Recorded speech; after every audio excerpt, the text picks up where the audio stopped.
Whenever I listen back to something that I do, it just makes me feel weird. Hi, my lovely. Hi. Welcome to America's Got Talent. She performed on a well-lit stage at 13 years old, her voice raw and aggressive, and the crowd was quiet as Courtney Hadwin sang her heart out. Nobody anticipated a little girl from County Durham would rock a sold-out theater in America in seconds. Today, we are going to follow her incredible journey, that moment that transformed her life and the tragedy that pursued her dream. Stay with me while we tell every turn and bend in Courtney Hadwin's story, from a promising audition to a tragic accident, and find out how her spirit kept her going during the darkest moment of her life. They witnessed a bold girl on stage, but what was the agony she concealed behind that powerful voice?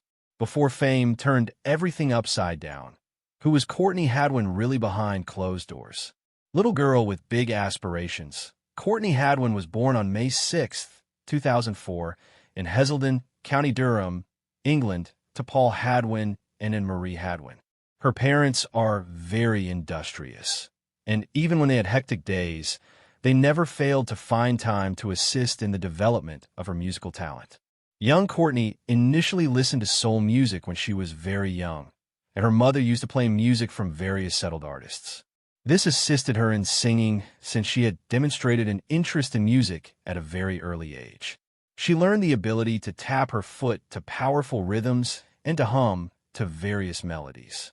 At the age of 3, she would dance around with hands raised in the air whenever music was played at home by her parents. And her affection for music made her parents so joyful. Her parents adored seeing her perform little routines at home. She got introduced to singing lessons at the age of 8 by her school, and her music teacher observed her heavenly voice and distinctive richness of voice. Her teacher encouraged her to join the school choir, and rehearsing every week in the school hall made her more confident with every new song she performed. Singing on stage at assembly with other classmates gave her a boost of pride, and she was nicknamed Rocker Girl by her peers after they watched her sing and dance at the same time. She was very confident, and she never hesitated to sing in front of an audience. She loved singing, and Courtney Hadwin was very dedicated to her craft. She never skipped her music classes and learned to listen to breathing so that her voice would go up to the highest note. She would practice vocal scales in her bedroom mirror early before school started, and even composed lyrics at such a tender age. When she was 10 years old, she organized a group of kids from around her neighborhood to sing and play around the hood, and they named themselves Durham Soul. Their parents helped them in so many aspects, and they even went as far as helping to buy guitars and drums for them. Small audiences would gather to see them and sing together, and her neighborhood started to realize that she had something special. A journalist from a local newspaper had written a brief feature on a young singer with an angelic voice, and the front-page headline was, "A Young Girl Brings Soul to County Durham." Her parents beamed with pride when they read that article, and it gave Courtney a justification to feel that her voice was important. She also attended training at Shotton Hall Theater School, and Anne-Marie took her for practice every weekend. The singing teacher she discovered there taught her phrasing and control, and Courtney learned to mold her voice to fit the mood of each tune. The expression of feeling through sound was her aim. Her first proper stage was a local festival in Durham City, with thousands of spectators in attendance. Being under those lights made her nervous at first, but soon she got herself together and became confident. As soon as she sang the last song, the crowd clapped for her, and even people who didn't even know her name cheered because they were touched by her incredible voice.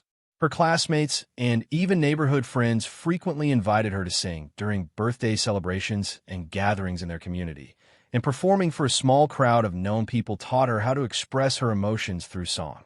Every time she chose a song, she picked those that have lyrics she experienced herself, and that made every song lovely and pleasing to the ears of listeners.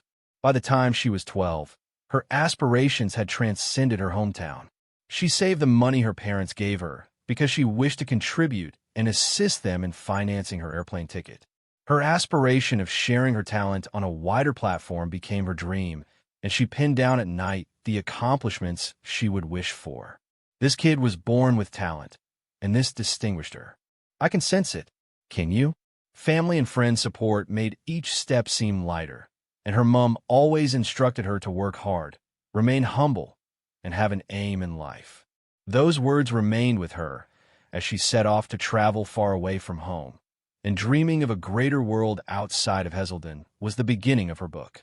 She was just a girl with a suitcase and a dream, yet would America notice her talent or abandon her in the masses? What transpired when she finally got on stage? The one that shocked America arrived in the summer of 2018, when Courtney Hadwin, 13 years old, arrived by plane in Omaha, Nebraska, suitcase small, leather jacket over her shoulder, and big determination. She had never visited the United States, and family friends had warned her about jet lag and told her to sleep well once she landed. But in her mind, there was one objective, and that was getting a spot on America's Got Talent. On the day of her audition, Courtney woke up at the CenturyLink Center excited and nervous simultaneously. Within the holding area, aspiring singers and dancers rehearsed in small cliques, and backstage personnel summoned names at random, having contestants wait patiently for their turn. Courtney Hadwin stood with her fedora in one hand and her audition form clutched in the other. She breathed in deeply and walked behind the producers down a narrow corridor onto the stage. The judge's desk was positioned under harsh lights, and Simon Cowell, Heidi Klum, Howie Mandel, and Mel B observed every performance with silence until the last moment.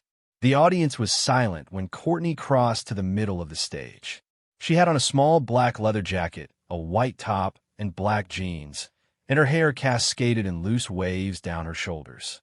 There was a hush as the band launched into the opening chords of Piece of My Heart.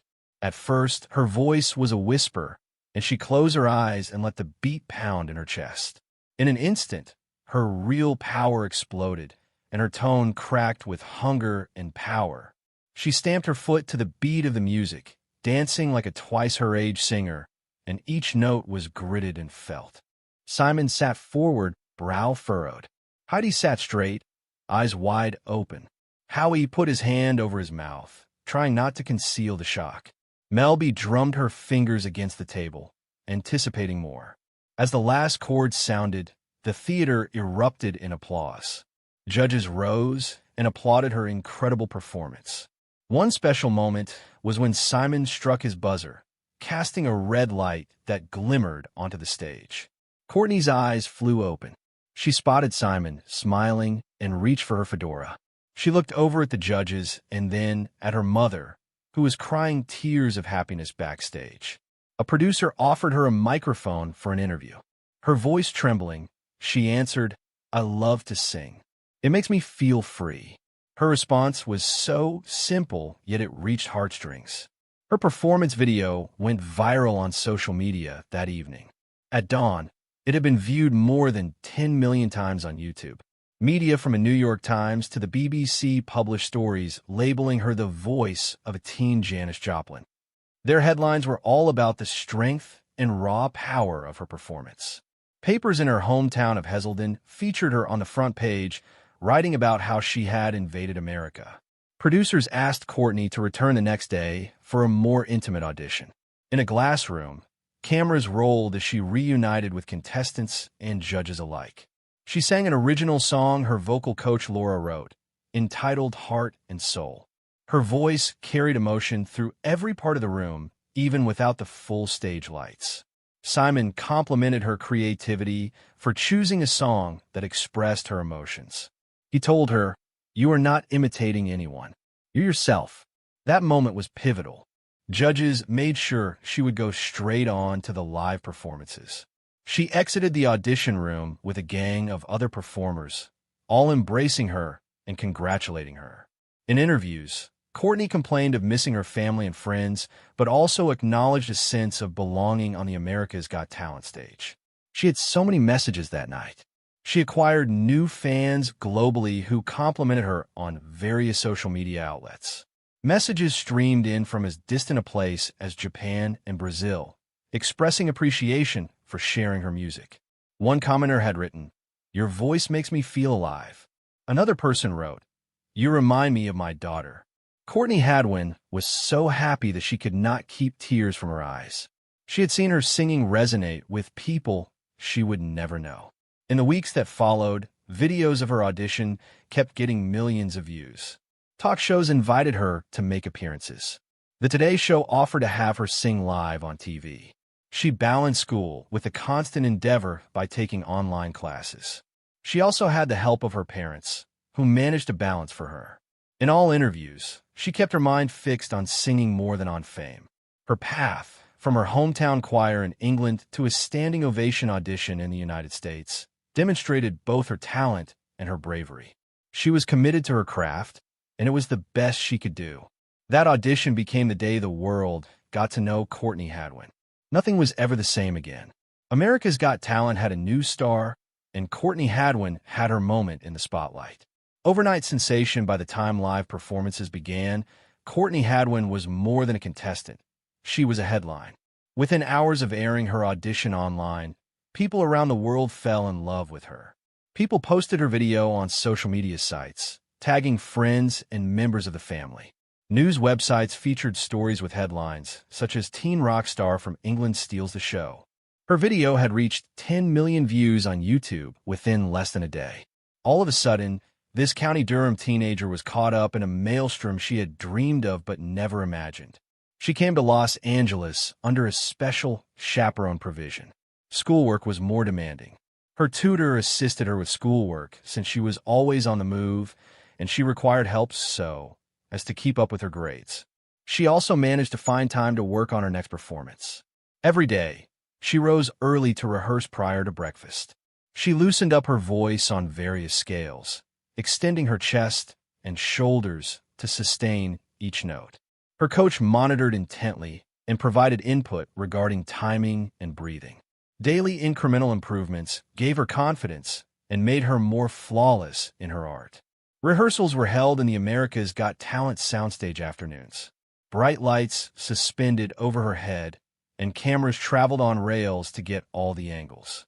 Courtney became accustomed to working with spotlights and fog machines, so nothing could take attention away from her voice. She rehearsed walking with a mic stand and learned how to stop for dramatic pause at the end of each sentence. Producers and directors were shocked at her concentration. One crew member described how she dealt with every new situation and maturity beyond her age. When live show week rolled around, Courtney decided to perform Maybe by Janis Joplin. She stood on stage surrounded by glittering arches and deep red lighting. The audience was silent while she waited to start. Then she opened her mouth and unleashed a firm, forceful voice that was full of emotion. The audience stood up halfway through the song, applauding so fervently that it filled the arena. Judges grinned and nodded in approval. Having concluded while still standing on the stage, confetti cannons exploded, showering her with glittering streamers. Cheers lasted for minutes.